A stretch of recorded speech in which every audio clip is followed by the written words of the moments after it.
ઓમ ચંડિકા દેવીને નમસ્કાર।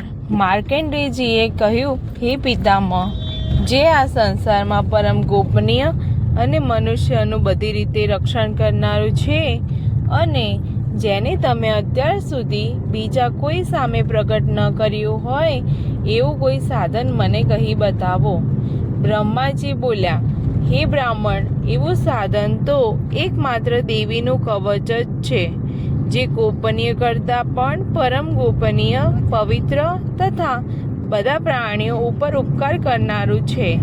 હે મહામુનિ, તે સાંભળો। દેવીની 9 મૂર્તિઓ છે, તેમને નવદુર્ગા કહે છે। તેમના અલગ અલગ નામો બતાવવામાં આવે છે।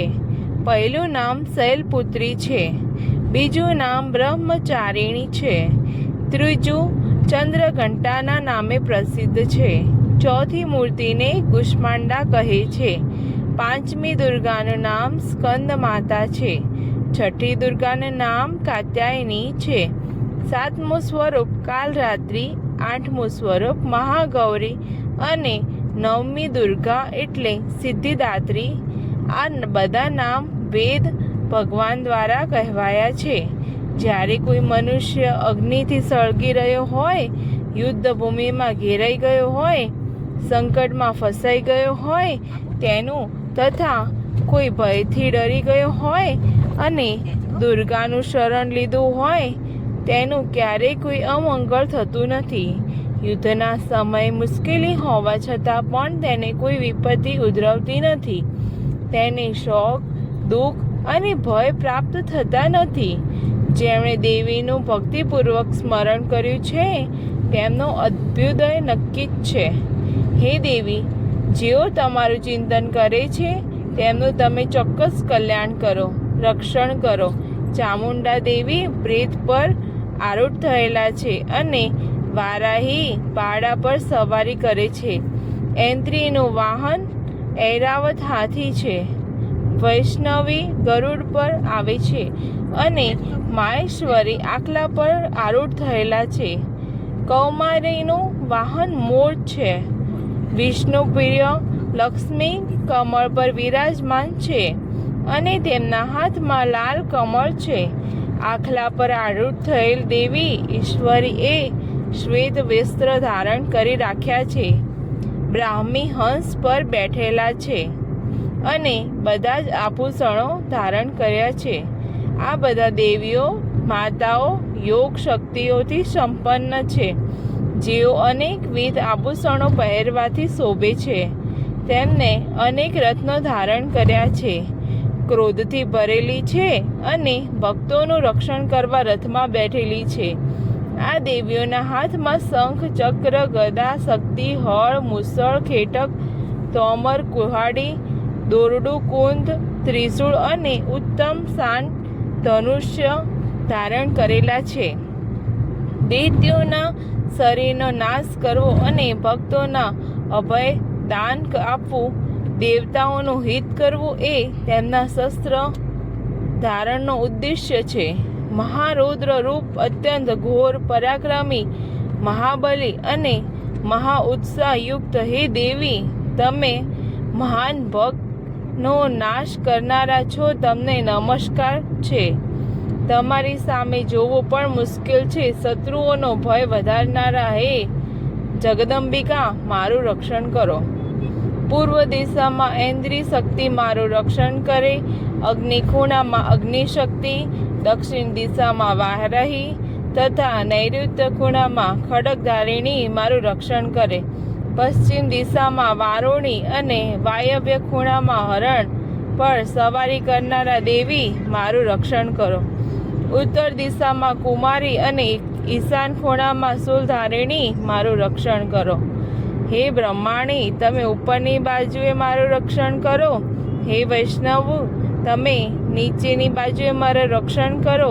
આ જ પ્રમાણે સબ જેનું વાહન છે તે ચામુંડા દેવી દસે દિશાઓમાં મારું રક્ષણ કરો। જ્યાં આગળની બાજુએ અને બીજા પાછળની બાજુએ રક્ષણ કરે। ડાબા ભાગે અજિતા દેવી, જમણા ભાગે અપરાજિતા મારું રક્ષણ કરે। ઉદ્યોતિની શિખાનું રક્ષણ કરે. ઉમા મારા મસ્તક પર વિરાજિત થઈને મારું રક્ષણ કરે. માલધારી દેવી મારા કપાળનું અને યશસ્વી એ મારી ભમરોનું રક્ષણ કરે. ત્રિનેત્રા ભમરોના મધ્ય ભાગનું અને યમઘંટા દેવી નાસિકાઓનું રક્ષણ કરે. શંખીની બંને આંખોના મધ્ય ભાગનું રક્ષણ કરે. દ્વારવાસીની કાનનું રક્ષણ કરે. કાલિકા ગાલનું અને શાંકરી કાનના મૂળ ભાગોની રક્ષા કરે. સુગંધા નાસિકાઓની અને ચર્ચિકા દેવી ઉપરના હોઠનું રક્ષણ કરે. અમૃતકલા નીચેના હોઠનું રક્ષણ કરે. સરસ્વતી જીભનું રક્ષણ કરે.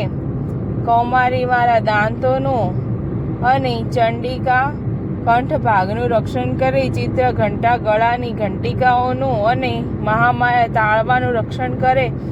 કામાક્ષી દાઢીનું રક્ષણ અને સર્વમંગલા મારી વાણીનું રક્ષણ કરે. નીલગ્રીવા કંઠના બહારના ભાગનું અને અન્નનલિકા કૌબેરી દેવી રક્ષણ કરો. ખડીગની બંને ખભાઓનું અને વજ્રધારિણી મારી બંને બાજુઓ રક્ષણ કરો. દંડિની દેવી બંને હાથોનું અને અંબિકા આંગળીઓનું રક્ષણ કરે. સુલેશ્વરી નખોનું રક્ષણ કરે અને કુલેશ્વરી કુખ પેટનું રક્ષણ કરો. મહાદેવી બંને સ્તનોનું અને શોક વિનાશિની મનનું રક્ષણ કરે. લલિતા દેવી હૃદયનું અને શૂલધારિણી ઉદરનું રક્ષણ કરે. કામિકા નાભીનું અને ગૃહેશ્વરી ગુહ્ય ભાગ્યનું રક્ષણ કરે. પૂતના અને કામિકા લિંગનું અને પાડાને વાહન બનાવનાર દેવી ગુદાનું રક્ષણ કરે. ભગવતી કટી પ્રદેશનું અને ઘૂંટણોની રક્ષા વિંધ્યવાસિની કરે. સર્વ મનોકામના પૂરી કરનારા દેવી જંગાઓનું રક્ષણ કરે. નારસિંહી દેવી પિંડીઓનું રક્ષણ કરે. તેજસી બંને પગોના પૃષ્ઠભાગનું રક્ષણ કરે. શ્રીદેવી પગોની આંગળીઓનું અને તલવાસીની દેવી પગના તળિયાનું રક્ષણ કરે. પોતાની વિકરાળ દાઢોથી ભયંકર દેખાતા કરાલી દેવી નખોનું અને ઉદ્વકેશીની દેવી વાળનું રક્ષણ કરે. કૌબેરી રૂંવાટીના છિદ્રોનું અને વાગેશ્વરી ત્વચાનું રક્ષણ કરે. પાર્વતી રક્ત મંજા વસા માંસ હાડકા અને મેદનું રક્ષણ કરે. કાલરાત્રિ આંતરડાઓનું અને મુકુટેશ્વરી પિત્તનું રક્ષણ કરે. પદ્માવતી કમળ કોષોનું મૂળ આધારનું અને ચૂડામણી કફનું રક્ષણ કરે. જ્વાળામુખી નખોના તેજનું અને અભેદા સમસ્ત સાંધાઓનું રક્ષણ કરે. હે બ્રહ્માણી તમે મારા વીર્યનું રક્ષણ કરો. હે છત્રેશ્વરી મારી છાયાનું રક્ષણ કરો. હે ધર્મધારિણી મારા અહંકાર મન અને બુદ્ધિનું રક્ષણ કરો. હે વજ્રધારિણી દેવી મારા પ્રાણ અપાન વ્યાન ઉદાન અને સમાન સંરક્ષણ કરો. કલ્યાણથી શોભતા હે દેવી મારા પ્રાણનું રક્ષણ કરો. યોગીની દેવી રસ રૂપ ગંધ શબ્દ અને સ્પર્શનું અને હે નારાયણી તમે મારા સત્વ રજ અને તમો ગુણનું રક્ષણ કરો. વારાહી આયુષ્યનું રક્ષણ કરે. વૈષ્ણવી ધર્મનું રક્ષણ કરે તથા ચક્ર ધારણ કરનારા દેવી યશ અને કીર્તિ લક્ષ્મી અને ધનનું તેમજ વિદ્યાનું રક્ષણ કરો. હે ઇન્દ્રાણી તમે મારા ગોત્રનું રક્ષણ કરો. હે ભૈરવી પત્નીનું રક્ષણ કરો. હે ચંડિકા મારા પશુઓનું રક્ષણ કરો. હે મહાલક્ષ્મી પુત્રોનું સંતાનોનું રક્ષણ કરો. હે સુપથા દેવી મારા પથનું અને ક્ષેમ કરી દેવી મારા માર્ગનું રક્ષણ કરે. હે મહાલક્ષ્મી રાજદ્વારી કાર્યોમાં મારું રક્ષણ કરો તથા સર્વ બાજુએ રહેલા વિજયા ચારે બાજુએ રહીને રક્ષણ કરો. હે દેવી જે સ્થાન કવચમાં કહેવાયું નથી અને તેથી રક્ષણ વિનાનું છે તે બધા સ્થાનો તમારા વડે સુરક્ષિત થાય છે, કારણ કે તમે વિજયશાલિની અને પાપ વિનાશિની છો. મનુષ્ય પોતાના શરીરનું ભલું ઈચ્છતો હોય તો તેણે કવચનો પાઠ કર્યા વિના એક ડગલું પણ ભરવું નહીં. કવચનો પાઠ કરીને જ યાત્રા કરવી. કવચના પાઠથી બધી બાજુએ સુરક્ષિત થયેલો મનુષ્ય જ્યાં જાય છે ત્યાં તેને લાભ થાય છે તથા સઘળી કામનાઓ પર વિજય પ્રાપ્ત થાય છે. તે જે અભિષ્ટ વસ્તુનું ચિંતન કરે છે તેને તે અચૂકપણે પ્રાપ્ત કરી લે છે. તે મનુષ્ય આ પૃથ્વી ઉપર અતુલ ઐશ્વર્ય પામે છે. કવચથી રક્ષાયેલો મનુષ્ય નિર્ભય થઈ જાય છે. યુદ્ધમાં તેમનો પરાજય થતો નથી તથા તે ત્રણેય લોકમાં પૂજનીય બને છે. આ દેવી કવચ દેવતાઓને પણ દુર્લભ છે. જે આ દેવી કવચ દરરોજ 3 સંધ્યાએ શ્રદ્ધાપૂર્વક પાઠ કરે છે તેને દેવી કલા પ્રાપ્ત થાય છે તથા તે ત્રણેય લોકમાં પરાજિત થતો નથી. એટલું જ નહીં, તે અપમૃત્યુથી રહિત થઈને 100 કરતાં પણ વધુ વર્ષ જીવે છે. તેની શીતળા, કોઢ અને કોઈ રોગ થતા નથી અને તે જો હોય તો તે નષ્ટ થઈ જાય છે. ભાંગ, અફીણ, ધતુરો વગેરેનું ઝેર કે સાપ વગેરેના કરડવાથી ચડતું નથી ઝેર.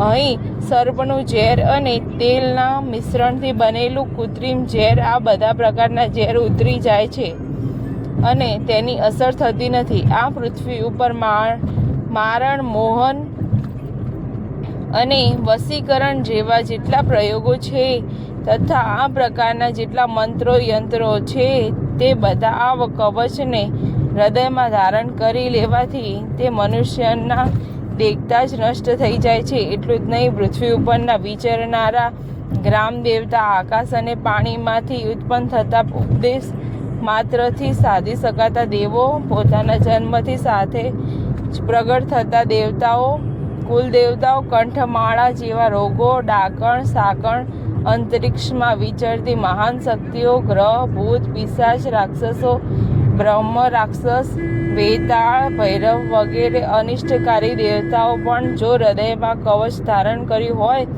તો તે મનુષ્યના દેખતા જ ભાંગી જાય છે.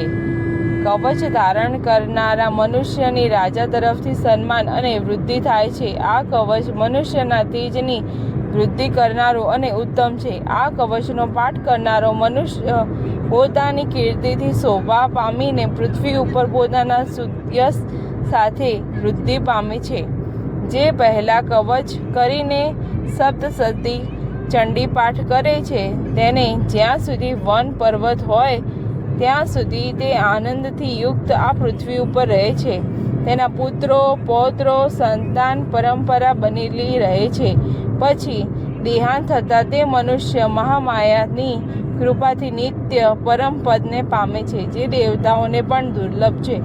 તે સુંદર દિવ્ય રૂપ ધારણ કરે છે અને કલ્યાણ શિવની સાથે આનંદનો ભાગી બની રહે છે. સપ્તસતી અંતર્ગત દેવી કવચ સંપૂર્ણ.